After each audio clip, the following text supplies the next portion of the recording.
Hello, this is Andrew with WMH Racing, and this is an update on the RPM Apprentice, and to actually go into the design process. So in my other videos, somebody did comment that they would like to see the actual design process that I went through.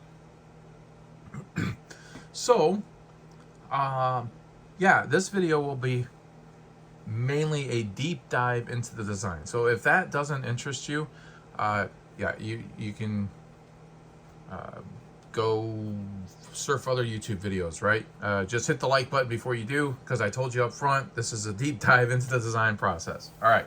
Anyway, so I think I showed you guys my previous, I had the video for the previous thing with the RPM Apprentice, and it had, a standard, like old school ESP32 room dev board hooked up to a I can't even remember what it was. It's a 1.8 inch TFT display, non-touch, and you know the first one I made was actually just the dev board with a small OLED display, and basically all it did was read RPMs, and that was for What Up Clegg, right?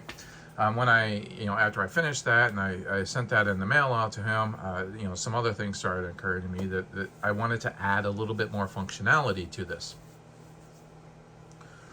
So I decided to do that other version with the non-touch screen display, because, non-touch easier, right? But somebody had also said, well, you might as well make it touchscreen. All right, fine. So we make it touchscreen, right? So the first things first, if you're not familiar with this and you're curious what I got going on here, ultimately what I'm going to do is I'm going to read the RPM info off of the load motor of the Loadmaster. And you can also do this reading the test motor. You can just hook the sensor up in series. It has two sensor connectors, right? One is for an ESC, the ESC or the motor analyzer to go into, and the other goes out to the load motor. Now, the one that is going to the load motor is powered by 5 volts. There's a Schottky diode to stop back voltage going back the other way into the board, in case somebody were to plug the ESC up into that one, for example, so it doesn't have the power going back. But you can't run it off of this one because this one's actually, the power just goes to nothing. Okay, anyway, I don't know where I was. Okay, what it does. Okay, so the idea here, we'll just do a quick run on this. For this one, I'm going to use the tune laser, and I'm just going to do the auto test. And the first thing I want to do is I want to reset the timer and make sure the timer is reset right. And I'm going to pull up the graph because the graph's fun, right? So do auto test.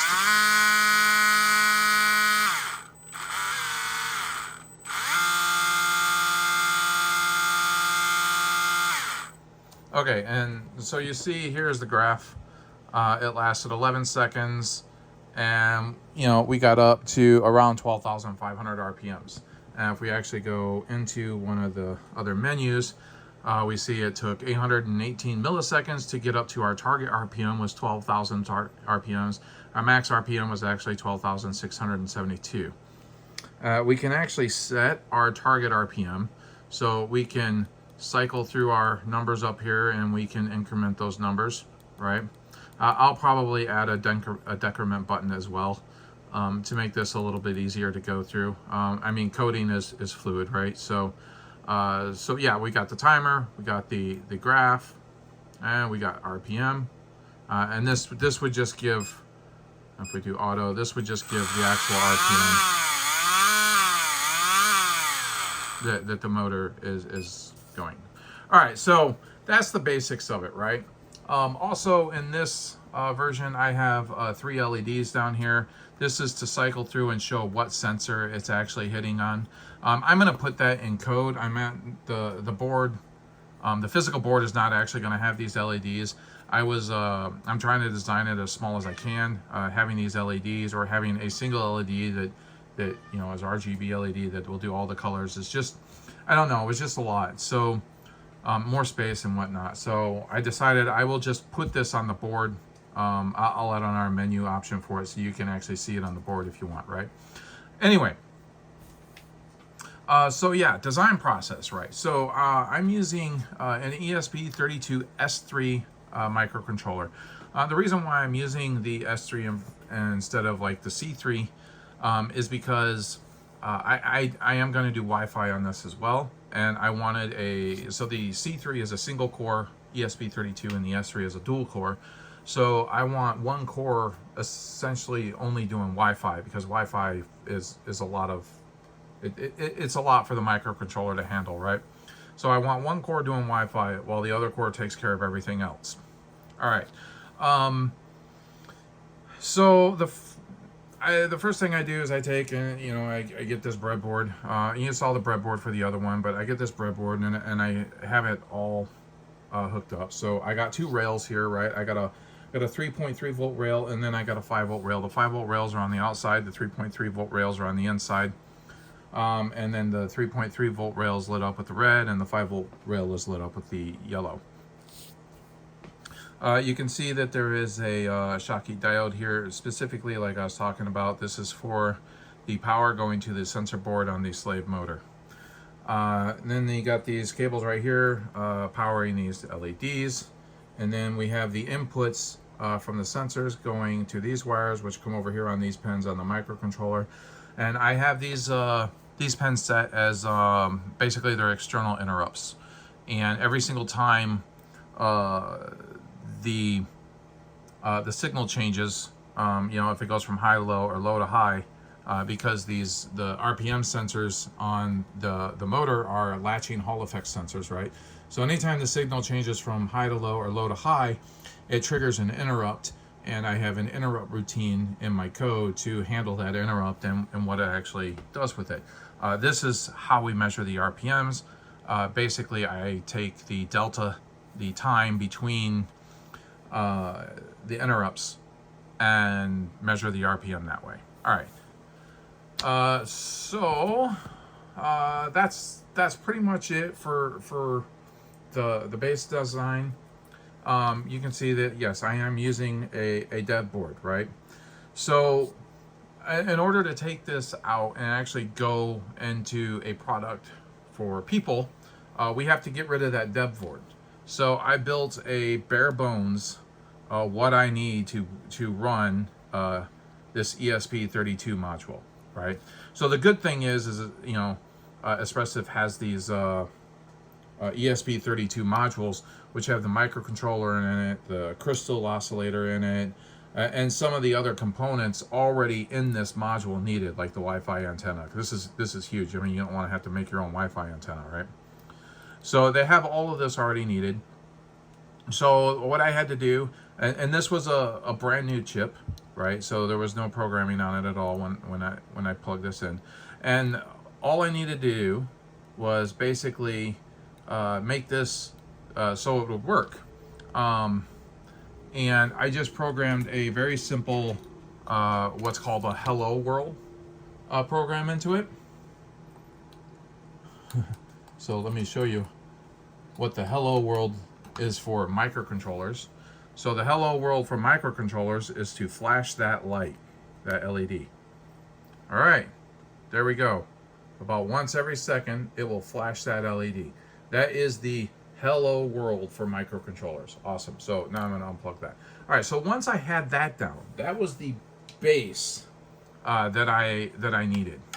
Then it was time to actually break out the my EDA software and yeah, and start designing this.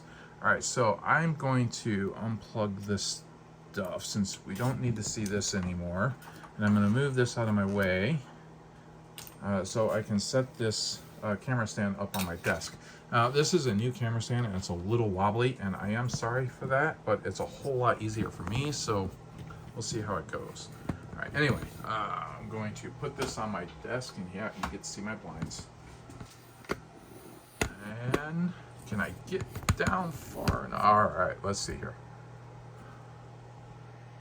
Okay, so that's my code. Well, this is the intro to my code, right? So anyway.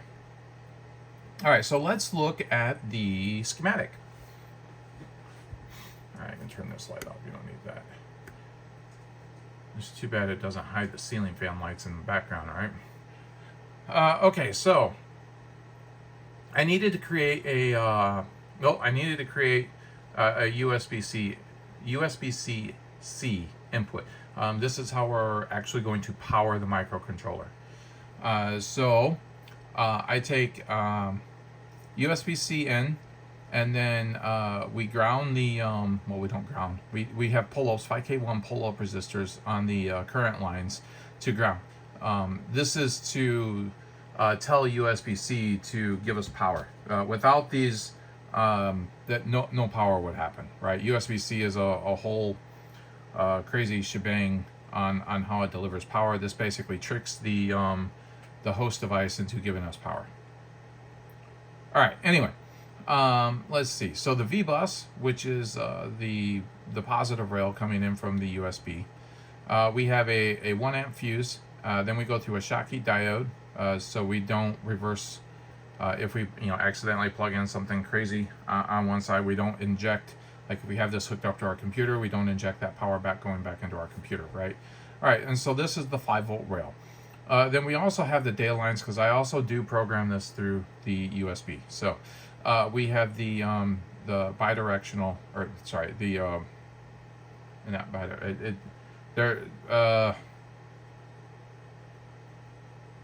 Well, it's a pair.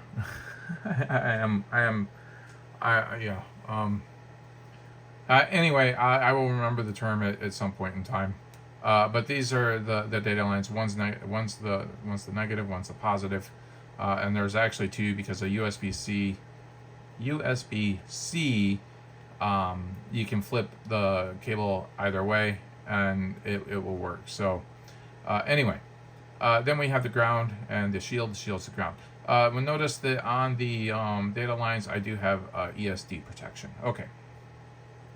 So then from there, we go from the 5-volt input, and then we are going to go to an AMS 1117. This is a 3.3 volt regulator. So we're going to take 5 volts and we're going to step it down to 3.3 volts. It goes through, we have a couple of capacitors here on the input and the output to handle some smoothing and the power requirements, right? And then there is an LED here that we have. So as long as we're getting 3.3 volts out, we should see this LED light up. Let's see. What do I want to go to?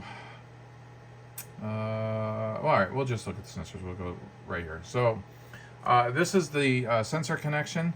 We have a pass-through for the temp sensor connection. So if you're using this and you want to, in your motor actually has a temp sensor, and you're going through the or you're going through a analyzer that can measure the temp, that will still work. But that's it.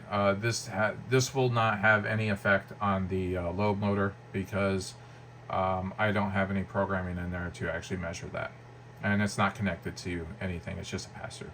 Okay, so we have sensor A, sensor B, and sensor C. They come in. They go through 10K resistors, and then they connect to the microcontroller. All right. Let's see. We have 2 switches. These switches are not for the end user. These are for me. These allow me to put the device into boot mode, so I can download a program to it, and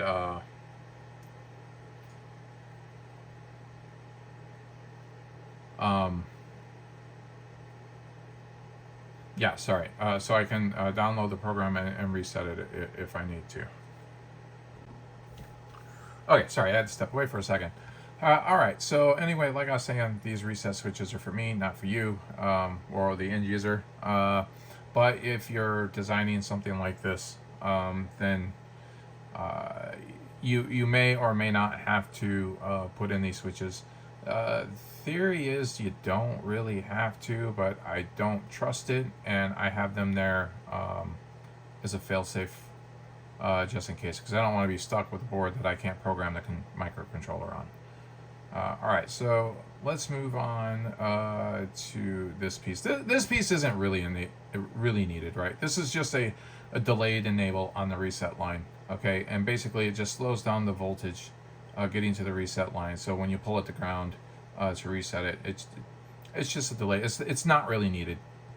It is in the official dev board schematic for the ESP32, so I threw it in there.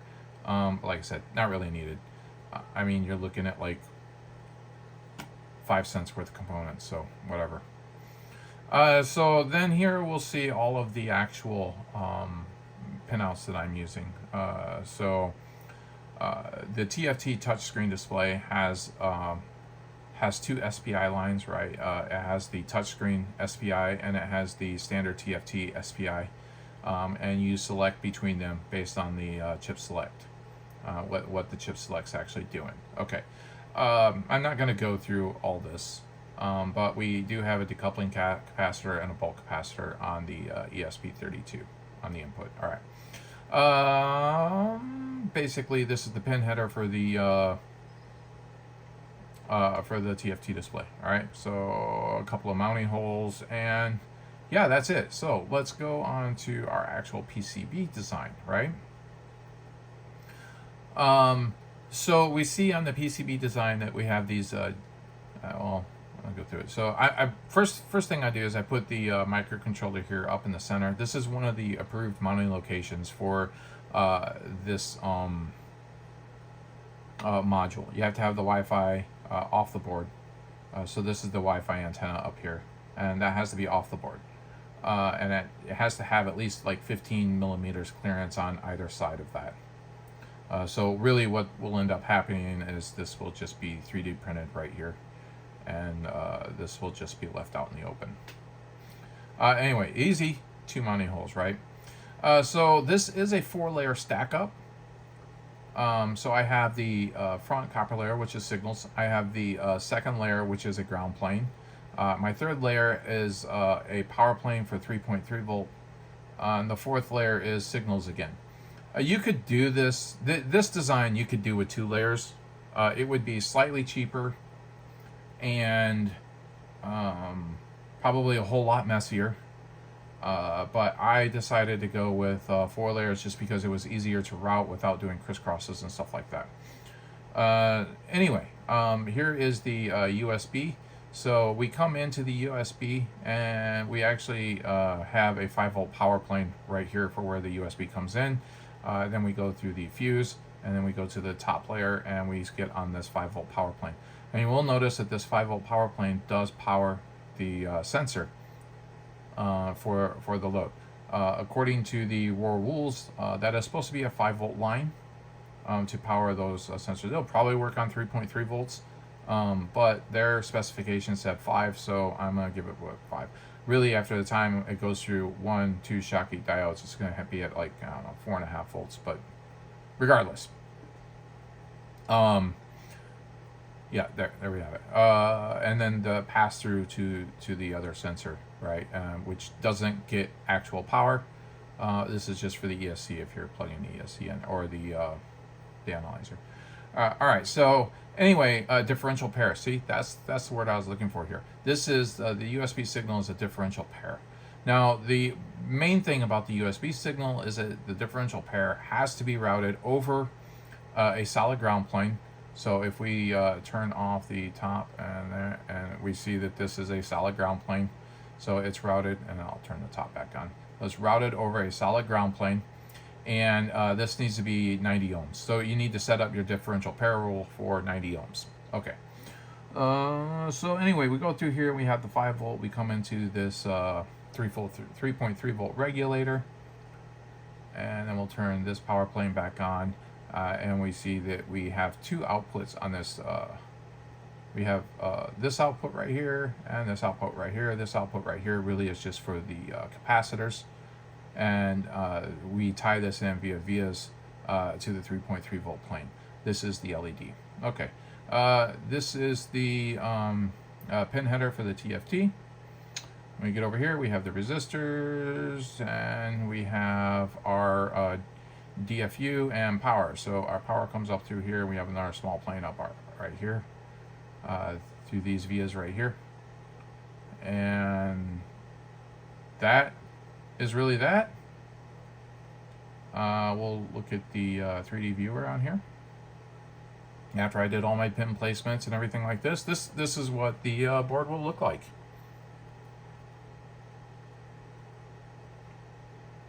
So, yeah. Anyway, from here, you export your files and you go to your preferred board maker. I chose JLC PCB, and we can see that I ordered 10 of these. I did get the components all placed on the board, so the only thing not placed on the board is going to be the through-hole components. So that pin header and the two sensor housings are the only things not going to be placed on the board. Everything will be soldered onto this board, so you know, that kind of thing. But anyway, we can see down here, 10 boards cost me, after merchandise, shipping, tariffs. Don't let anybody tell you we don't pay tariffs. $160 is my total, and $83.34 in tariffs. That's 50% tariffs. That's right. And our order total is $281.52. That is for 10 boards. That is not going to include the displays.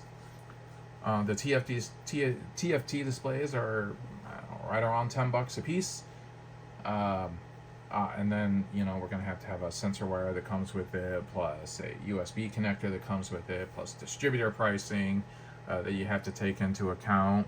Plus, you got to give stuff away. Plus, you have to pay yourself for your time. Yada, yada, yada, yada, yada, yada. Anyway, all that to say, this isn't cheap. The first 10, really, I ain't going to make any money on. I mean, right off the bat, of these first 10, 4 of them will not get sold, right? So one's going to be for me, one's going to be for my main distributor, one's going to be for, you know, What Up Plague, I'll send him one. And then I got one other person that I will send one to, and they won't, you know, they won't get charged.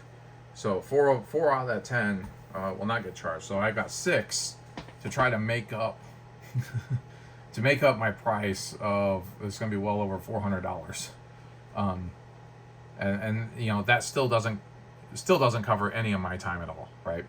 But anyway, you know, if these do well and sell, you know, then the next 100 or so, I might actually be able to pay for my design time, which would be nice.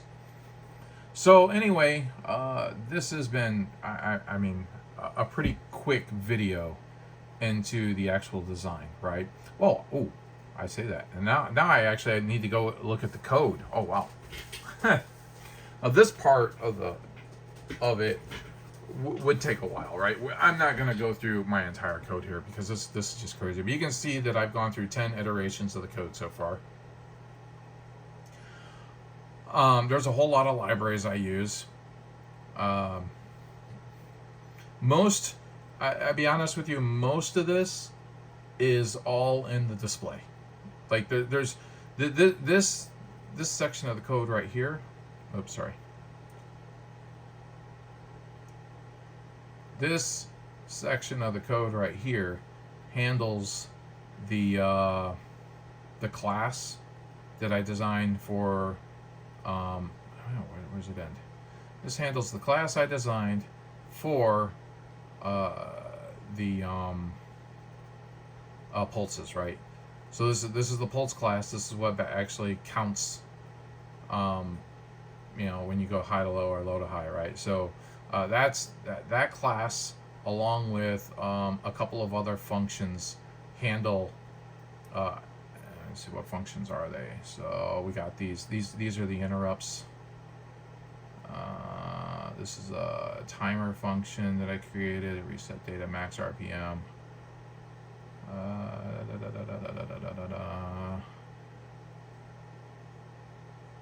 There's another. Oh, right there. Get average RPM. Okay, right there. So basically that. And the average RPM. This whole thing is a little bit crazy, right? So, basically, I take the time, the delta in between the rising edge. So we get one rising edge to another rising edge of one sensor, and the delta of that you can figure out the RPM from. But that's not exactly where my code stops. It's not that blatant, right? So we do that, but really we have that into a rolling average for the actual time periods, and that's in the class. That's in the Pulse class that I do that.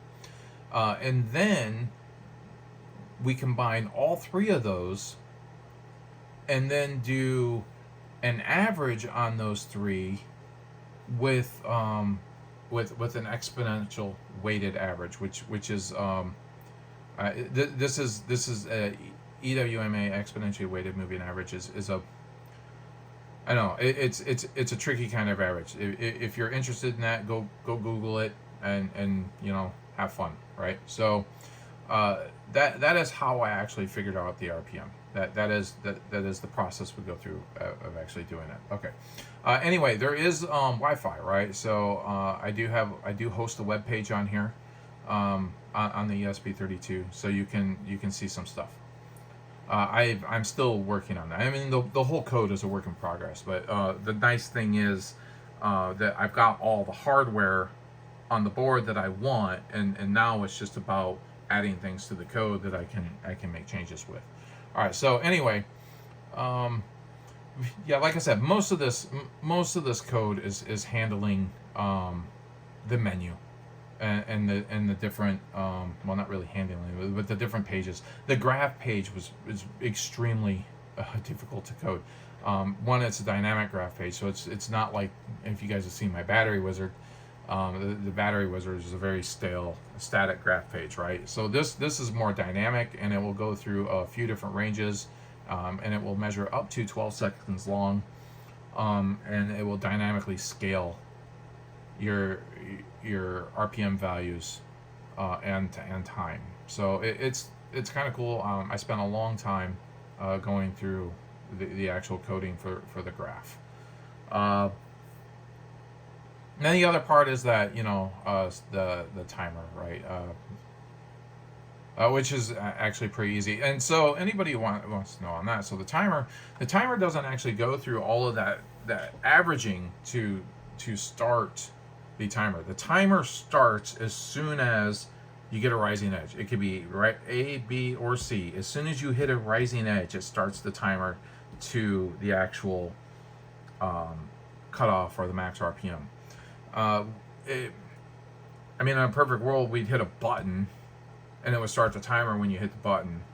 But because we're measuring it off essentially a generator that is not controlled with a button, it's controlled with your analyzer. And I can't make my RPM Apprentice have a button that controls the analyzer with it. So anyway, yeah, I don't know where I am anymore. Point being, this code has taken me. This right here is in this case where where the magic is happening is the actual code that I'm using to do all the fun stuff. But yeah, all right. So there we go. There is my deep dive into my design of the RPM Apprentice. I am hoping to have the first batch of these done soon. I mean, according to the JLC, I should have the boards in stock and a few of them, mind you, right? So I can get all the rest of my prototyping done. And we'll get a case design. I will use Fusion 360 to design the case. I haven't even started that yet. and then I'll 3D print the case, and yeah, we'll be good to go. Anyway, I thank you for watching.